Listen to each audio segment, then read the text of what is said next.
Hello everyone, welcome back to another episode of Palette Life. If this is your first time here, my name is Suma Babu. If you are looking for topics related to art, craft and gardening, then you are in the right place. Today's topic is how to paint a portrait.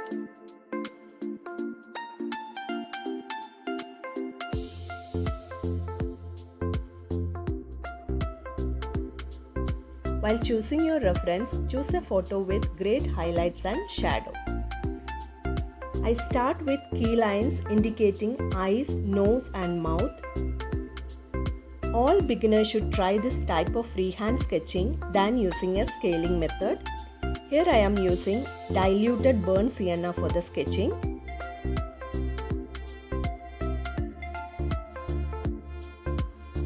If you are new to portrait painting, where to start is the hardest part. There are many ways to paint a portrait. Everyone has their own method. Today I will share my way of doing it. Portrait painting is a tricky subject. Sketching part is very important here. My first and foremost tip for the beginner would be don't worry much about the likeliness of the reference in the beginning. I didn't mean that you need not to worry at all, but concentrate more on facial features rather than 100% likeliness of the model.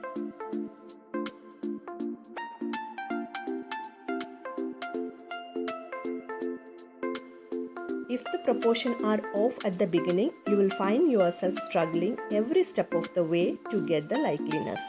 It can always be corrected later on in the painting, but better to solve the proportion problem early on.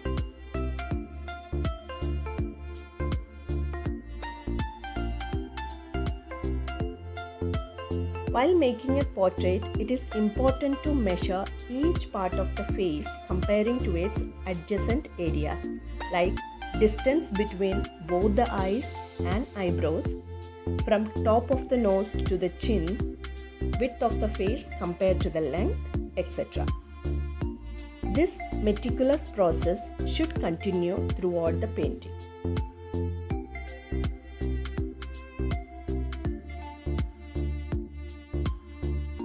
We should do this intensely in our early stages of a portrait. I start my painting by blocking the darks first. I try to see the shapes in the face and layer up with more original colors later. I play with tones and make adjustments wherever. Generally, we work from dark to light, so the highlights will be given in the end. Feel free to mix your color. Skin tones will vary and they are never the same all over the face. So keep mixing and dabbing as you paint.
Check your reference photo often, and when you see a difference between your painting and the photo, fix it with your paint. This is the most fun part of painting because the subject almost seems to come alive in front of you. I believe I have covered the basic things a beginner should know about a portrait painting. I'll take up this same topic in different perspective in my upcoming videos. In case you like the video, please hit the like button and subscribe. It really motivates me. And for those of you who have been following me from so many months, thank you so much for all your love and support. I'm forever grateful. I hope you have enjoyed this video and found useful, and see you guys soon in my next video. Thank you and bye.